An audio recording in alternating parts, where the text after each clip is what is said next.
Paz, gente! Pastor Dr. Luiz de Matos gravando agora o vídeo de número 8 do nosso grande seminário, o Processo Redentor. Ok, meus amados? Encerramos o nosso vídeo anterior com o argumento de que a nossa salvação não é integral, nem tampouco instantânea, mas é um processo progressivo, um processo chamado processo redentor. Daí os ensinamentos de Jesus em Marcos 13:13. Amados, abra sua Bíblia, acompanha comigo e vamos ler Marcos 13:13. E sereis aborrecidos por todos por amor do meu nome, mas quem perseverar até o fim, esse será salvo. Medite nesse versículo, meu amado. Medite calmamente e observe que ele está nos esclarecendo, nos ensinando, nos dizendo que é quem perseverar até o fim que será salvo. Olha, começa pelo verbo será. Será é coisa do futuro. Será não é coisa de agora, ok? Então o processo salvífico ele tem um início, tem suas etapas e passa por um final, ok? Completando-se assim em diferentes etapas todo um processo que no caso é o processo redentor. Segundo esse ensinamento, segundo Jesus, aqui nessa passagem, só receberá, e continua sendo futuro, e só receberá a garantia da salvação aquele que permanecer fiel até ao fim. Ou seja, meus amados, a salvação vai se instalar mais ao final da nossa existência. Nesse caso, a salvação é para aqueles que têm um determinado início, mas desenvolvem uma perseverança. E essa perseverança, ela tem que ser desenvolvida até ao que Jesus chama de fim. Amado, Jesus está ensinando aqui que o período da nossa luta, no sentido de sermos fiéis, é apenas até o momento da nossa despedida. Jesus está deixando muito claro aqui que nós temos que sermos fiéis até a nossa morte. O problema, amados, é que a nossa morte é o período da transição entre essa vida do mundo físico e a vida do estado eterno, ok? Podemos reforçar essa interpretação, meus amados, quando nós lermos a parte final do verso 10 do livro de Apocalipse. Verso 10 do capítulo 2 do livro de Apocalipse. Meu amado, veja o que Jesus falou para João ali na ilha de Patmos, e registra o livro do Apocalipse no capítulo 2, do versículo 10, para toda a igreja e para todos os tempos. Lá diz assim: nada temas das coisas que hás de padecer. O diabo lançará alguns de vós na prisão, para que sejais tentados, e tereis também tribulação. Mas ser fiel até a morte, e dar-te-ei a coroa da vida. Meus amados, observe que é no momento da nossa morte que nós vamos receber a garantia da coroa da vida. E eu acho isso fantástico, gente. Eu acho isso maravilhoso. Entender o processo salvífico é fantástico. É privilégio, é coisa maravilhosa.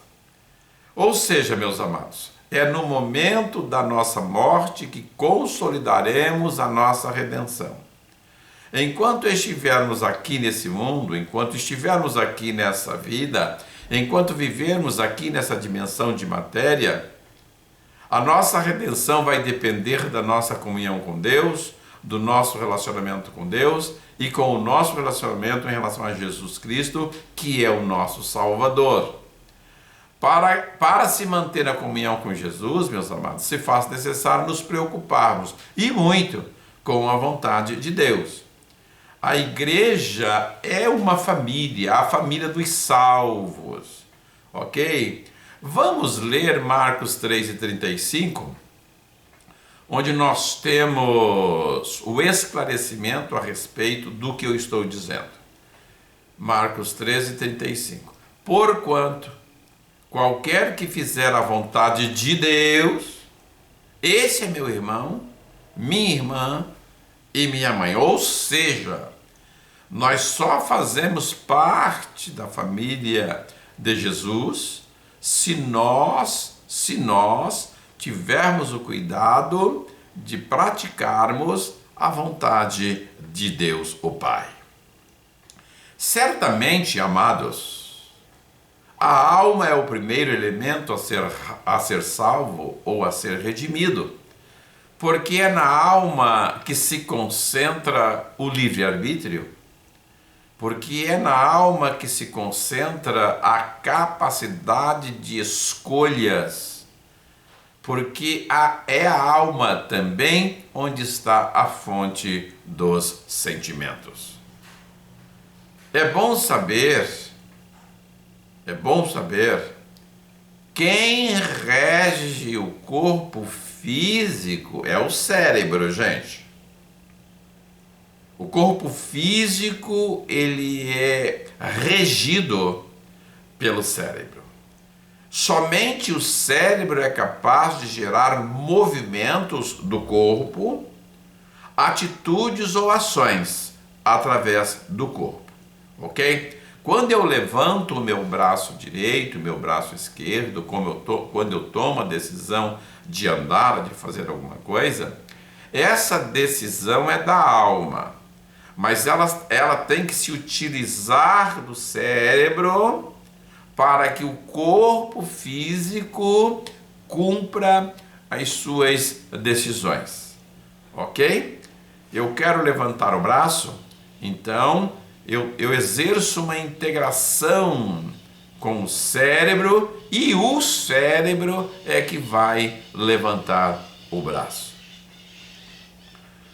Toda a movimentação voluntária do nosso corpo físico, baseados fundamentalmente no nosso querer, ocorre por ação e comandos determinados pelo cérebro.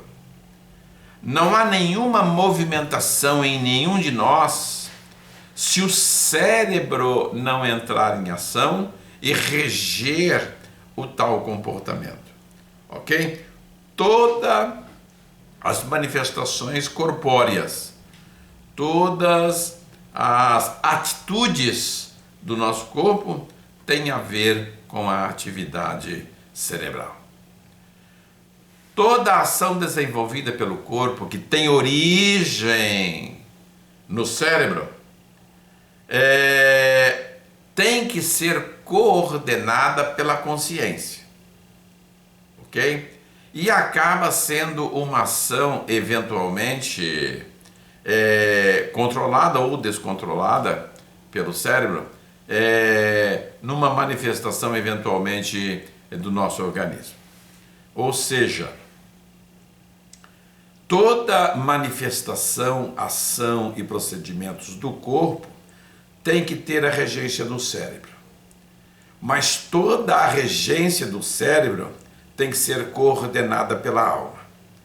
Se houver uma atitude, se houver movimentação, se houver alguma modificação comportamental no corpo e não tiver a regência da alma, essa movimentação, essas atitudes serão perniciosas e prejudiciais.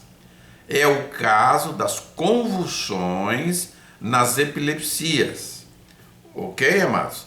A convulsão nas epilepsias ela é desencadeada por atividade cerebral, independentemente da alma e do nosso querer. Também é o caso das cãibras, lembram? Lembram das cãibras? Elas também são involuntárias e não possuem a regência da consciência. Ninguém em sã consciência vai ter cãibra. Ok? Após a morte, não há mais esse direito de escolhas. Ok? Outra situação de atitudes que não são controladas pela consciência, que não são controladas pela alma, é o estado de loucura das pessoas. Uma pessoa que perde a saúde mental, ela perde a coordenação da alma para com as atividades corpóreas, ok? E daí as atitudes que eventualmente é característica das pessoas doidas, das pessoas que perderam a saúde mental. Meus amados, o nosso livre-arbítrio, ele terminará na morte.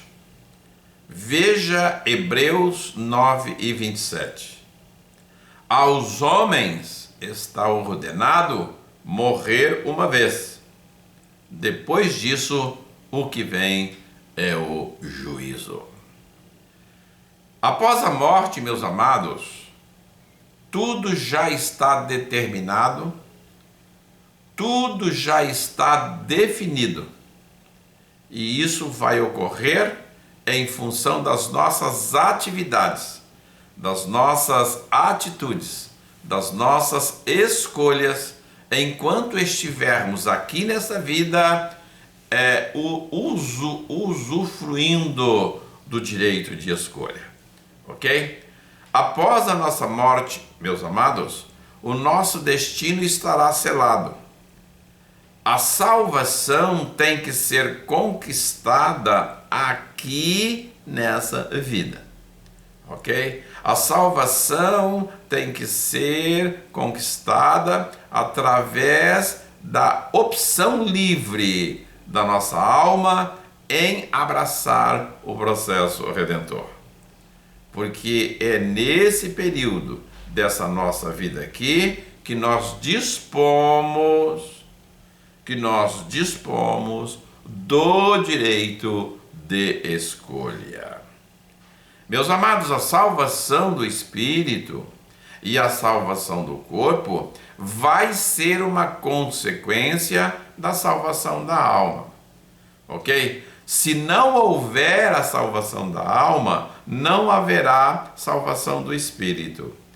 Se não houver salvação do espírito, não haverá salvação da alma. Desde que se mantenha um relacionamento de fidelidade para com Deus, a partir do momento que nós aceitamos a Jesus como nosso Salvador, a partir do momento que nós cremos no Evangelho, a partir do momento que o processo redentor é aplicado em nossas vidas. Amados, é assim, sem a salvação da alma não há salvação do espírito. Sem a salvação do espírito não há salvação do corpo. Nesse caso, a perdição é o destino eterno.